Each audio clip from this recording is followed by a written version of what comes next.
Hi everyone, so this video is going to be about my wish list. The reason I'm making this video is just to share kind of the type of orchids I'm interested in getting and to share some plants that maybe you haven't heard of because at one point I haven't heard of them and I randomly ran across them and I thought they were really interesting, so I just want to share that. I'll make sure to put links of photos of these plants below so that you can see what they look like. So the top orchid in my wish list is Grobya amherstiae. I think that's how you pronounce it. So the way I came across this plant was when I first got into orchids, I did a Google search on orchids that I can buy locally, and there was a nursery that had this plant. They didn't have a photo, so I copy and pasted the name into Google, and I saw the flowers, and I was really impressed by the way they looked. I contacted the nursery. They said they didn't have the plant anymore, and they're also not selling orchids anymore, so that was a shame. But the reason why I want this plant is just that the flower looks so cool. I have no idea how to take care of it if it were to ever come into my hands, but I do know that people do have this plant. It is in cultivation. I think when I did a search last time, mostly in Europe.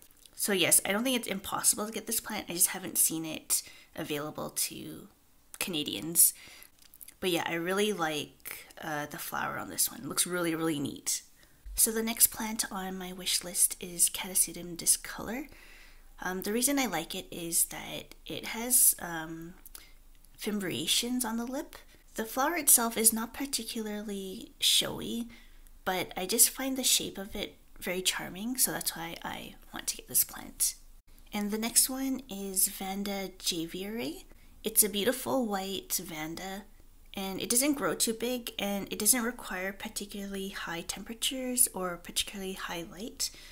So other than the beauty of the flower, I feel like it would be something that I could grow relatively easily in my environment, so this is definitely a plant I want to get. There was a nursery, Paramount Orchids, that did have this plant listed on their website. At one point, I did contact them about it, but the last time I asked them about it, they said the plant was too small to sell, so it's no longer listed on their website. I suspect they might have it again in the next year or couple years when it's big enough to sell, but we'll see. I feel like out of all the plants, this one might be a little bit easier to acquire. So the next plant is Papilioanthe vandarum, and the reason why I like this plant is the shape. It has a star-shaped appearance with a spur, and the leaves are curly. It just has this aesthetic that I really like, and I'd like to have this plant if possible. I think it might be a little bit difficult for me to grow, but it's very desirable for me.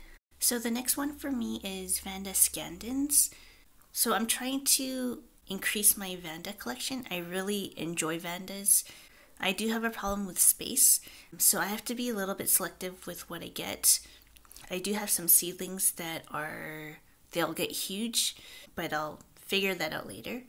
Anyway, one of the Vandas I want to get is Vanda Scandens. I like the shape of the flower. I like the coloration.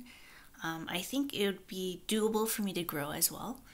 And I think that it's not going to get super huge. I know it is big, but it's not like a giant Vanda, so this one is definitely one I want to get. I know that Tension Orchids had it, but when I pre-ordered it for our show, they didn't have it, so I still gotta wait on this one.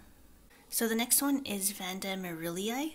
I actually was able to purchase this before, and the reason why I didn't purchase it was because when I saw it, it was really early in my orchid growing hobby, and I know that this plant gets super huge, so I didn't get it. But I think now I will be willing to make sacrifices to make this plant work. The reason why I like this one is because it has a really beautiful, rich, kind of red burgundy coloration. Depending on the variety, it can have yellow or it can be just solid burgundy, and I really appreciate the shape of the flowers. In case it wasn't clear, I really like star-shaped flowers, so Vandas that have that shape I really like. So the next plant is Cryptopus the Lattice. I had randomly come across this plant one day when I was online, and I just really, really like the shape of the flowers. It has a vandaceous growth habit, so it kind of falls under the Vanda category in my opinion, but it's really the shape of the flowers that got me. It kind of reminds me of a Damascus print, which is very interesting. So the next plant is Orchids Crisafullia. Orchids is one of the vandaceous orchids I really wanted to collect. I know there's many different kinds, and some look very similar, so I don't need every single species. But I did want to collect kind of one of different, shape, I guess you could say, like the shape of the flower. And I don't have one like the Crisafullia. The reason why I like this plant is because it's relatively small actually, so if you don't have a lot of space, it's good. And the flowers are really beautiful. I don't have an Orchids that has this lip shape. Well, I guess it's kind of similar to the Huletiana, but the rest of the body of the flower, I guess you can say, is different from the Huletiana. So I feel like this will fill that gap. Alrighty, so the next set of plants are plants that I'm really interested in, but they're not high priority plants. So if I see them, I may not just snatch them up right away. I just do think they're interesting, and it might be interesting for me to grow them. So the first one is Anoectochilus geniculatus. It is a jewel orchid, and the reason why I like this one is because of the flowers. Now, I know people grow jewel orchids for the leaves, but for me, if I'm growing an orchid, I want it to have nice blooms. So the lip of this flower is very spidery, and I just think that's so interesting. So when it comes to flowers, the things I really like are star shapes or fimbriated lips. Those are my two things that I just really love. I mean, I'm not saying I don't like other things, but those two features are something that I really, really like. So when I saw this, I was like, oh, that's really cool.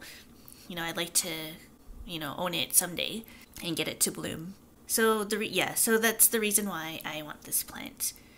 I haven't seen this for sale in Canada. When I did a search, I know that there are terrarium companies or vivarium companies that have this plants for people that have poison dart frogs for their vivariums. And they're mostly sold in the States. So I haven't seen this in Canada or available to Canada as of yet. And the next one is Paphiopedilum rungsuriyanum. So I'm not super huge into paphs. I think they're nice, but I prefer to grow other things. The reason why I like this one is that it's a miniature paph, like it's super, super tiny, but the flower is at least the size or bigger than the plant itself. And the flower spike is not very tall, so in general, the whole plant stays small. I just think this one looks really neat. I think Tsinghua Orchids had this available, or they had crosses of paphs that had this as part of the parentage. But yeah, this one is really neat. So the next list is just the plants that I have lost and that I do want to replace. So they are Dendrobium lowii, Rynchorides Bangkok sunset, Ornithochilus difformis, and Trichocentrum albococcineum.